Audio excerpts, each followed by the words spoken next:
Well, thank you all for coming. Thank you, Father, for making the time. And so, Father, if you would, go ahead and introduce yourself and tell us about this book and who it is about. Okay. I'm Hieromonk Alexii, Igumen of Holy Archangel Michael Skeet in Northwest Missouri and Weatherby, Missouri. And prior to that, I was Father Paisius, a priest married to Matushka Michaela in Kansas City, Missouri at St. Mary of Egypt Orthodox Church. And so we were married for 26 years. And the book really is a reflection on her life, but it's also one of the last things that Father Moses had me to do. And so it's a joy to offer this to God and to share it with others. And so it's a little bit about me. Why don't you go ahead as well? Tell us, how did the two of you meet? And then why don't you give us a reading from the book that is, I think it's page 19, and I'll share my screen so folks can see. I have a PDF. I don't even have a print of it yet. The first 3 paragraphs of chapter 4. But go ahead and tell us how the two of you met, and then provide us with that reading. Well, at the time I was a mutual fund insurance salesman, and I was checking out the biography of Francis of Assisi at Donnelly Bookstore, which was at the time right near Linwood and Gillum in Midtown Kansas City. And when I walked out, I was thinking about this experience that Francis had, where this leper was about 1,000 feet away, and he had just returned from the Crusades, and he was totally shocked by what happened there. And then all of a sudden he had this experience where he heard, "When you can accept the bitterness and transform it into sweetness, you'll find me." So then when he saw this leper, the stench was so strong he could smell it 1,000 feet away. But then he remembered that word: "When you can accept the bitterness and transform it into sweetness, you'll find me." So he, on his horse, rode up to the leper, got down off his horse, hugged the leper, kissed him on the cheek. And as a result, it was like this grace from God just poured over him and changed what before was something that he wanted to reject to a place where he found Christ. So I was just meditating on that. And all of a sudden, this man came limping up to me, an elderly man. He looked up at me and smiled. I thought maybe he needed a ride. And so when he spoke, he was drooling, and I realized that he had a stroke. And he said, "No, I don't need a ride, but I'd like you to come visit me." So he lived at this place called the La Salle Apartments. So when I went by there, this was 1984. This was in the heart of the idea of, supply side economics that'll trickle down and take care of the poor.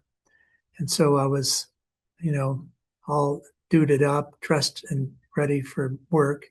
So I go by and I looked for this man. His name was Rollin Evans, who lived up on the 9th floor.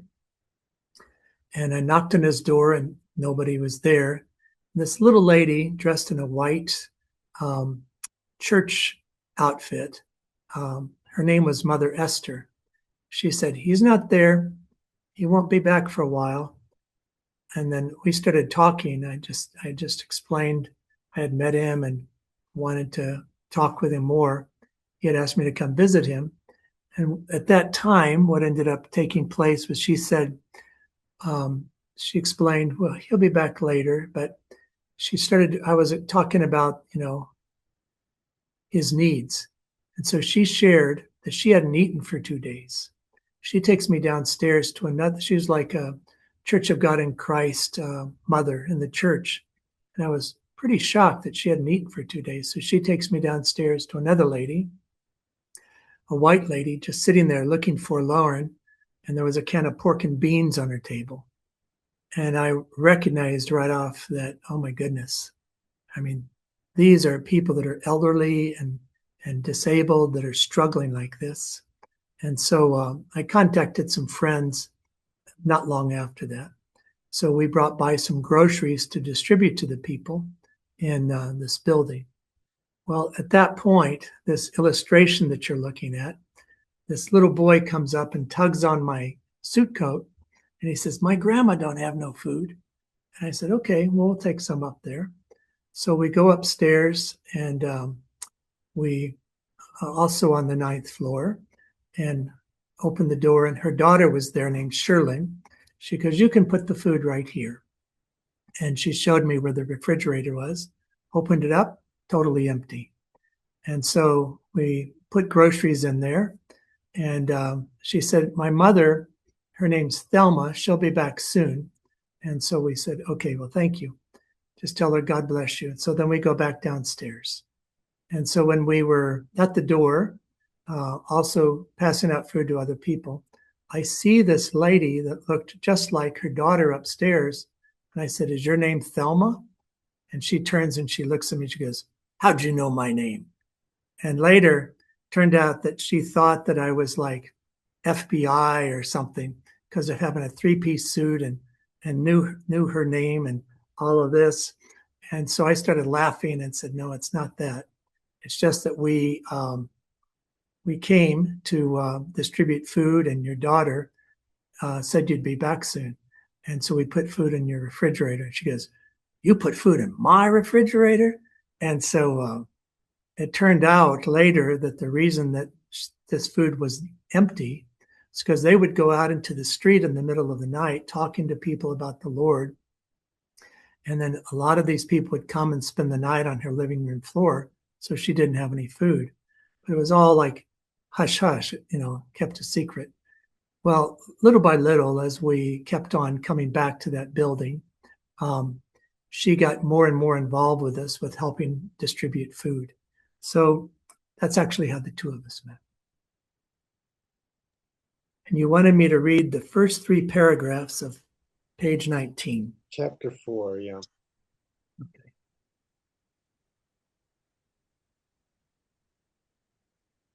Chapter 4, LaSalle and David. "You gave me eyes to see with, and I'm glad. I'm glad about it. You gave me food to eat, and I'm glad. I'm glad about it. Just another day's journey, and I'm glad. I'm glad about it. Oh, I'm so glad to be here." The mighty clouds of joy. Lisa, one of the teenagers from the church, asks, "Matushka, how did you meet Father Paisius?"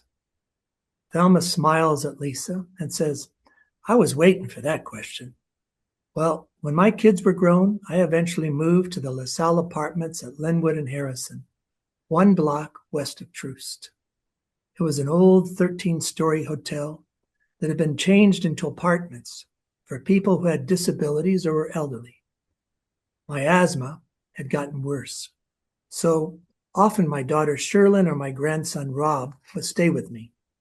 We called Rob Lil Man. During that time, I hadn't started back to church yet, but Sister Tillman and I kept each other going.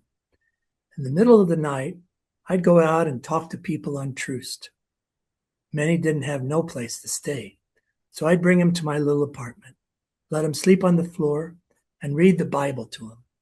It took most of our food, but I was believing for God to help us. In April of 1984, one day I returned home from getting some chips at 7-Eleven with Nita, my oldest daughter. When we walked into the lobby of the LaSalle apartment building, I noticed a tall white man in a 3-piece suit. He looked friendly, but then he said, "Are you Thelma?" Immediately, I felt my guard go up. I thought maybe he was the FBI or the police. I said quickly and roughly, "How'd you know my name?" But kindly, He started to laugh. He said, "No, no, we just dropped off some groceries in your fridge upstairs, and your daughter and Sherlin and Little Man said you'd be back soon. She said your name was Thelma. Sherlin looks a lot like you." So you've written the book. Well, go ahead and describe for us the writing style and the voice of the book, and the setting, and why did you make that choice? Um, Obviously, it's a question. Well, go ahead. Well, first, I needed to find a way to bring together all of these stories. And there is a picture in the back of the book of Matushka sitting around at the church telling her story of an experience she had when she went to heaven. And the idea of those little children around the book became the idea for what the book could be. And it was simply that the first part is a scene as it easily could have been, which was children, young people gathered in our living room asking Matushka questions. And so some were grandchildren, some were great grandchildren, some were kids from the parish, but they were all young people that were asking her questions about her life. And I tried in the writing style to keep it as close to the way that she sounded as possible, because she came from Southern Arkansas. She had a very thick Southern accent. And when I went to, was doing research in her life before she passed down in Garland, Arkansas, I heard somebody speaking, and I turned around real quick because I thought it was her sister. It turned out to be somebody else from Garland, and that's just the way they spoke. But I loved this accent and the way that she spoke, and I didn't want to be misunderstood that she just sounded like everybody else. She had a very distinct voice and a very distinct accent. And one of the things I love about the Fellowship of St. Moses is she actually captured her giving that speech about Sojourner Truth at the very first African American conference. So if people want to know what she sounds like, go there. So I hope that helps. Yeah. If you would, why don't you read for us the first two paragraphs of chapter 2? It's page 3. Okay.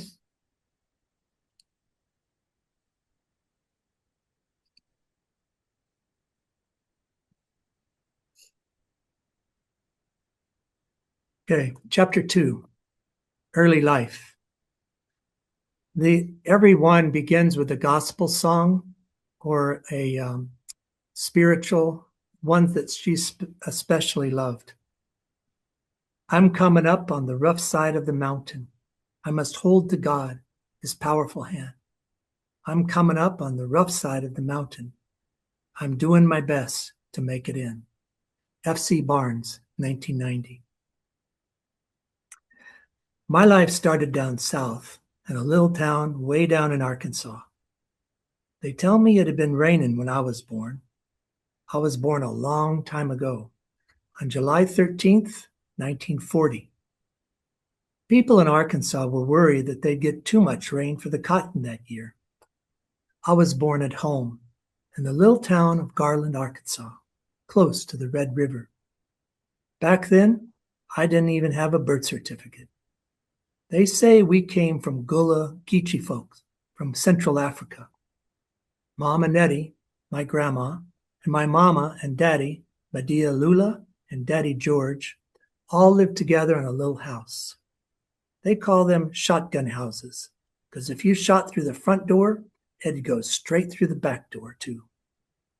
My mama, Lula Tucker, was a brown-skinned, medium-built lady. She was funny, hardworking, and loved God and us. My daddy, George Beaver, was short and skinny, very dark-skinned with loving eyes, and a good guitar player. They were gospel singers on Saturdays and Sundays, but had to work hard during the week. Just trying to, you wanted me to read page 3. Okay. Yeah, that's it. Um, Can you talk to us about some of the inspiration for the book? Um, how long Well, how long have you wanted to write it? And tell the story of what happened during Satan or Father Moses' last days. yeah, I've been working on this book for about 10 years. Matushka passed in 2012. And I remember maybe it was the second conference after her death um, that I started putting pieces together. And I'd said at that time I wanted to work on a book about her life. But it would go in starts and stops, a little bit here, a little bit there. And my son Michael encouraged me to, uh, rather than writing it just as a typical narrative of her life, to make it more like a conversation with her, with young people. And so that was when I tried that out, it felt good, and I kept on doing that. But nevertheless, I was just like maybe a 10th or 20th of the way through the book. Nothing was really flowing much. I had ideas, I knew all these stories, and I would talk to people about these stories. And then 2 weeks before Father Moses passed down in Ash Grove, I was over there, go by and visit him, stay at a little Airbnb, come back and visit him. And almost the first day I was there, he said, Father Alexii, you've got to finish that book. And so I said, okay. So I accepted it. Like now it's gone from something I want to do to obedience. And every day a new story would come, a new memory would come. And it was as if Matushka was right there with me. Oftentimes I'd be sitting at Father Moses' bed, right at the foot of the bed, and another story would come. And it was like Matushka and Father Moses were just sort of, collaborating together about this story and that story and this story and that story. And lo and behold, the last day, the day that I finished the book was January 12th, 2024. And later that day is the day Father Moses passed. So it was such an amazing thing that he and Matushka were very close. He was her inspiration, her godfather. And as I said in the book, she would say, she would say, you're my onlyest somebody. In other words, the real idea of a spiritual father is to know the soul of that other person. And so he knew her inside and out. So that's what happened. Can you read for us another section here, page 10, halfway down, Theodore's question and Matushka's answer? Okay, see it now. And the book, it's actually on page 11, but okay. Same idea. Theodore, a serious-looking young man with a look of awe, whispers, "Did you ever have times where you felt angels or saints?" At that point, Thelma looks a little sad and then remembers. During that time when Medea had got off on the wrong track and was off and running, we had an uncle that moved in with us for a while. We called him Uncle Froggy. He called me Sugar Babe, but I never liked that name. He would act like he was my friend, but then he would say bad things and do bad things to me. When I told Medea and Mama Nettie, they said I should stop lying about my uncle. But he really was a bad man. He would lie to him and say, I was just making up stories. So I would try to get away and hide from him. When I could, I'd go to Miss Mayela's. But if she wasn't there, I found a special place under the porch of her house. It had white lattice siding with a little opening. I'd crawl under there and hide. I'd hear him looking for me, slowly saying, "Sugar babe, sugar babe." I'd be very quiet under there, but I was scared. One day, while I was hiding in my secret place, I felt somebody with me. I couldn't see him, but I felt safe. They were invisible. I felt real quiet inside, peaceful, kind of like with Miss Mayella. I said, "Who are you?" And this invisible person said, "I'm Michael. You'll be okay here." After that, it was okay. Later, Medea and Mama Nettie found out that I was telling the truth. That was the last time Uncle Froggy was at our house. Father, tell us about the illustrations. Why do you have illustrations in the book? And what was the inspiration behind them? Well, first of all, some of you are aware of Thelma's Kitchen. Before there was a Thelma's Kitchen, Lori Burry and Stewart had made a big mural. There it is. Their big mural that eventually turned up on the wall of Thelma's Kitchen. And because she had done such an exceptional job, I really wanted her to do and to be the illustrator for this book. Why illustrations? The level of writing and the age group with the children was like 10 to early teen that I was trying to reach in terms of the level of writing.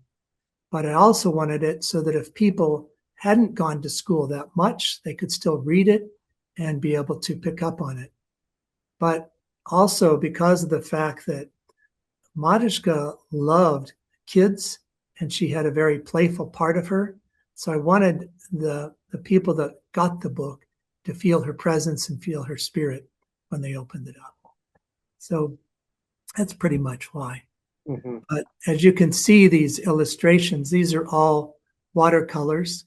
They take up an 8.5 by 11 book. There's pages that are each one of these like a full page print of each one of those watercolors. So it's a real blessing. She did an amazing job.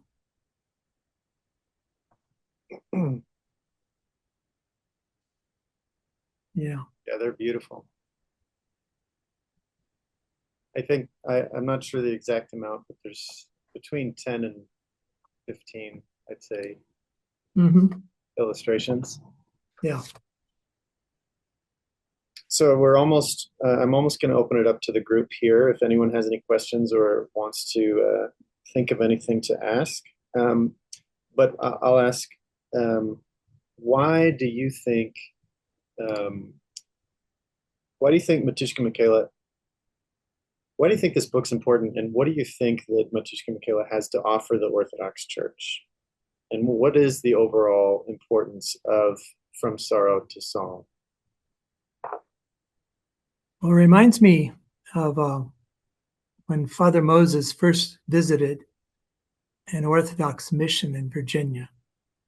And at first he thought it was weird. But then when he saw an icon of Saint Cyprian of Carthage and Saint Moses the Black, and he realized that there were saints like him, it opened him up. And then when he was listening to the Akathist of the Mother of God, something from the other world touched him. Matushka was Matushka.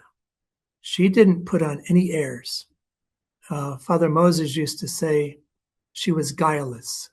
If you wanted to know something, you didn't have to know what Matushka was thinking. She would come right out and say it, or if you asked her, she'd tell you directly. She didn't play games. She wasn't fakey. She didn't try to flatter people. She didn't try to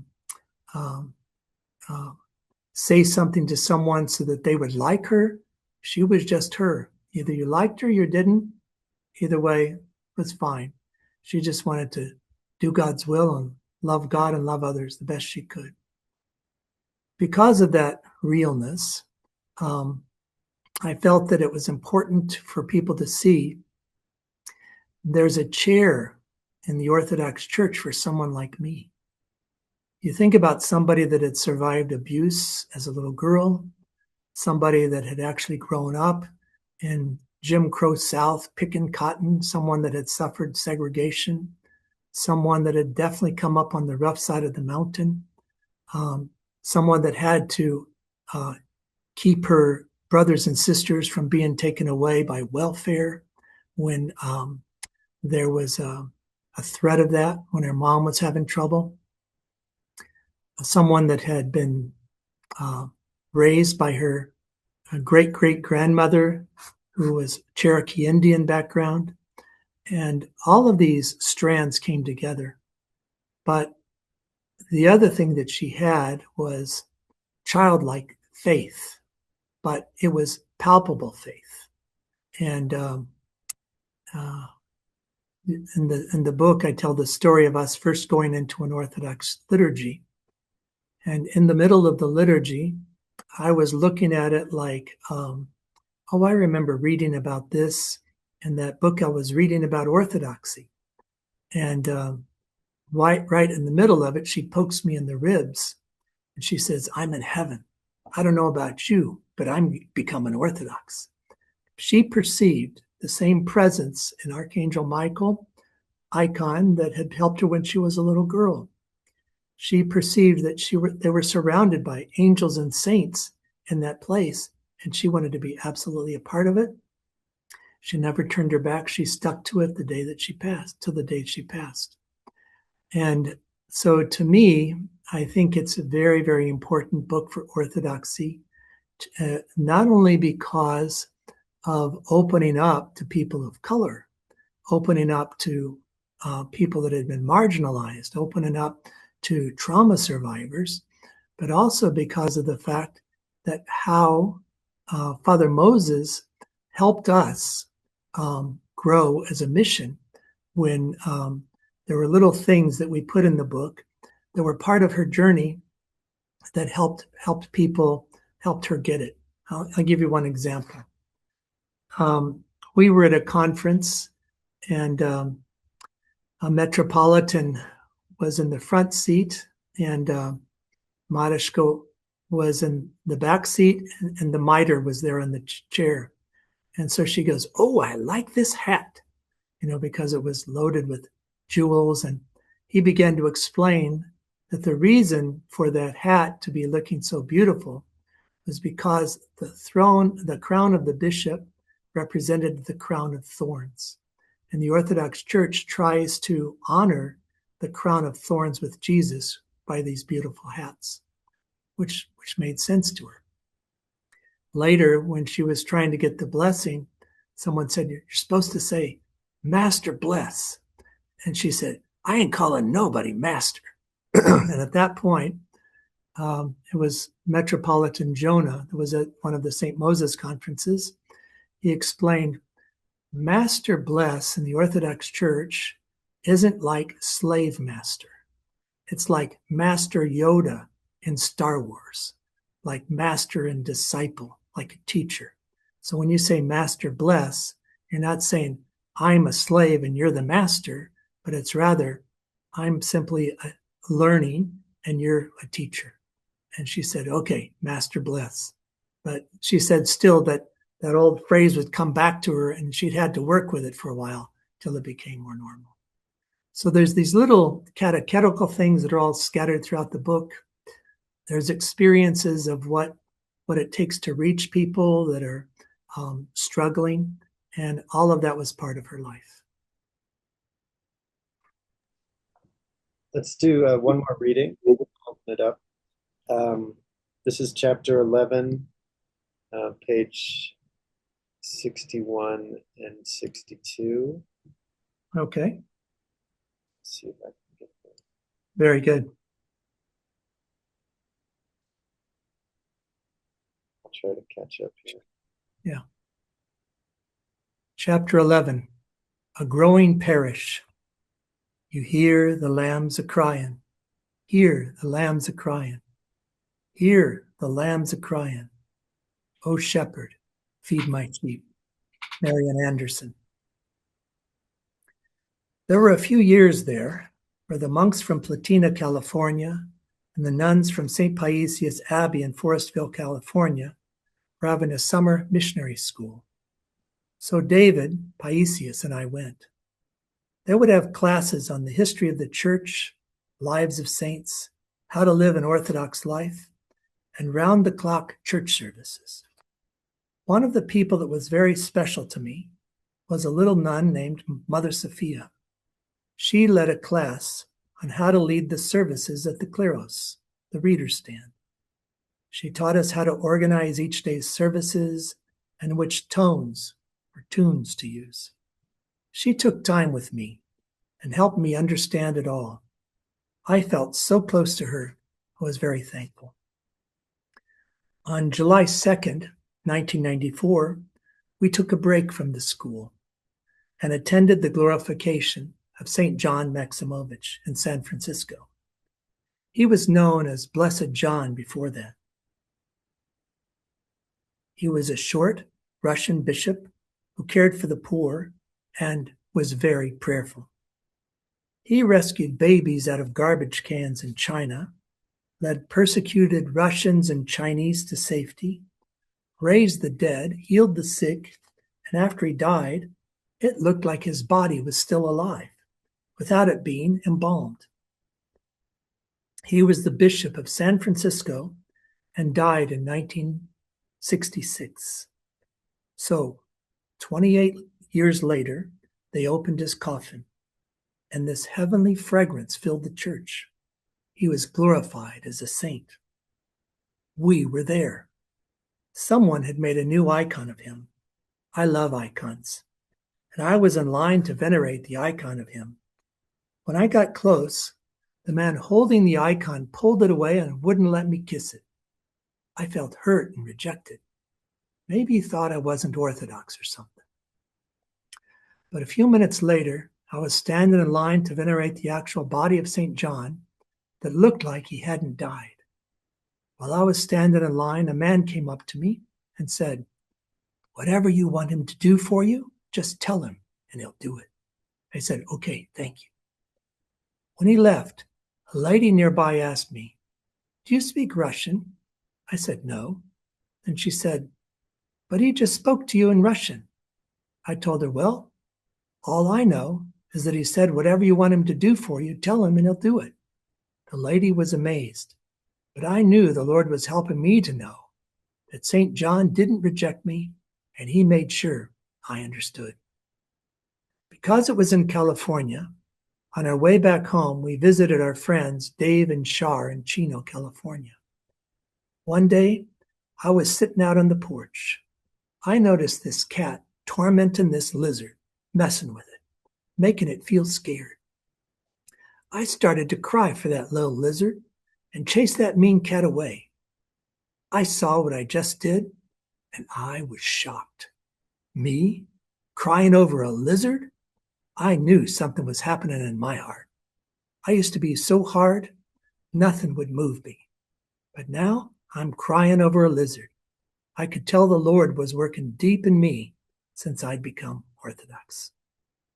When we got back home, we started what was called the daily cycle of services. Before we were Orthodox, we used to have prayer meetings every morning, noon, and night, and sometimes stay up and pray all night. We had come out of a hard life. We knew we needed to pray. So the Orthodox service schedule didn't seem strange. When new people would come into our services, I'd bring them right up to the Kleros with me and have them start reading. Eunice, who we met in one of our Bible studies at the city jail, used to live in the women's houses, one of the women's houses. I called her Lil Bones. She started to pray and read. Big Ed, who lived in the brother's house, would start reading. Some of the people weren't used to reading, so we'd take time with them. They'd start, and when they came to a big word, someone would gently say it the right way, like Mother Sophia did with me, and then continue. The services would last sometimes a long time, but we needed to pray.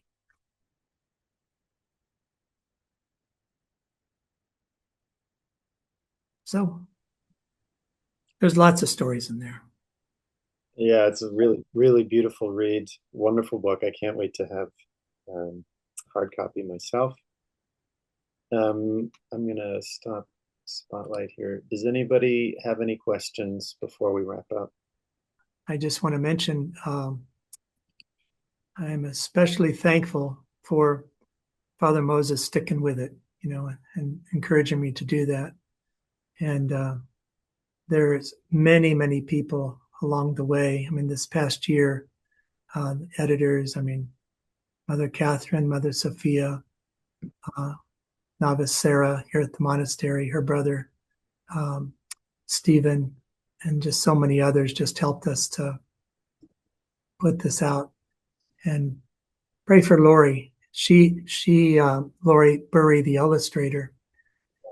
She put this out with the final illustration just like 2 days before she gave birth to her fifth child. And it was such a labor of love to do that. And I was stunned that she came through with it. So remember them in your prayers. So Deacon Alex, did you have another question, or was your hand up from earlier? Yeah, it's a wonderful book. The illustrations are wonderful. I want to encourage people that are watching the video now or later to try to add this book in their local library. I think it would be a great resource for other people to learn about Orthodoxy in America, and the story resonates so much with my experiences I've had here since 1991. I'm a cradle Orthodox, but yeah. Mutsumeshk. Yeah, your Thank you. local libraries and also your church bookstores. Can I just add that we sell them to bookstores and church groups at a standard 40% trade discount plus shipping and handling. So we'll be having those order sheets on the fellowship website. Great, thank you. Is it available now, Mother? People can place orders. I just have to get the order sheets up where people can get to them. Okay. But if somebody emails me, I can at nuncatherine@mosestheblack.org, then I can send them the order sheet. Okay. And they can get it at a big bookstore. And it doesn't matter about the quantity. If you're a church bookstore or a study group, it doesn't matter about the quantity. You can still get the 40% discount. If no one else has any questions, then go ahead. Father, thank you for sharing, and I'm very excited about this book. I know it's a labor of love, and I'm wondering if you want to share a little bit about the process of retelling stories, because it seems to me that a crucial part of the faith is telling the stories of our fathers and our mothers in the faith. And for anybody else that is going to be laid with the task of telling their story or the story of their fathers or mothers, do you have any pointers or any advice on Hello. that's Basil translating translating the real life experience of a person to story? Well, I knew when we were together that she wouldn't be around forever, and so I was conscious of place and events, like when we visited the cotton field that she worked on as a little girl, and she like went numb because her body would feel it, and so I would collect stories, and I would write down notes from experiences that I had, knowing that sometime in the future that might be valuable. And so I think part of it is when we are walking through life, realizing that we have the privilege of not just sharing this moment, but also we want to leave something for our children and our grandchildren. And so we want to remember those moments that teach us so that we can pass them on. So those are the big things. Just to, when you're kind of experiencing something together, if you have a journal or a little diary or something, just make some notes so that it can jog your memory so that later you can be able to pass that on. So, yeah. I mean, these are a few of the stories of her life. I mean, it was rich with experience, and so, but it is what it is. It's offered, it's out there. So, as they say, Nane Avliga Mano, may it be blessed. And Father, will you close us in a prayer, Father Alexii? Okay. It is truly meet to bless thee, O Theotokos, ever blessed and most immaculate and Mother of our God.